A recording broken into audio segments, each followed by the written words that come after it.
ఈ వీడియోలో చూస్తున్న పత్తి తోట వచ్చేసి నల్గొండ జిల్లా గౌరారం మండలం పెరకకొండారం విలేజ్ శివాజీ అనే రైతుది. ఈ వీడియో మనకు పంపించడం జరిగింది. దీనికి వర్షాలు లేకపోయినప్పటికీ కూడా సైడ్ బ్రాంచెస్ అనేది ఏ విధంగా వచ్చాయో ఒకసారి చూడండి. ఇది పంట వయసు వచ్చేసి 35 రోజులు.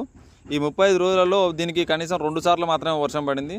దీనికి వాడిన మేనేజ్మెంట్ వచ్చేసి రైతు స్టార్టింగ్ స్టేజ్లో మొక్క నాటిన 15 రోజుల తర్వాత దీనికి ఎకరానికి 20-20-0-13 ఒక బస్తా, ఒకటి మన సఫలా గోల్డ్ గ్రాన్యూల్స్ ఒక బస్తా, 2 కలిసి ఒక ఎకరానికి ఇవ్వడం జరిగింది. ఆ తర్వాత దీనికి పైపాటుగా స్ప్రేయింగ్ మోనో మన ప్లాంట్ బూస్టర్ కలిపి స్ప్రే చేయడం జరిగింది. మొక్కలు చూసారు కదా ఎంత నీట్గా వచ్చాయో.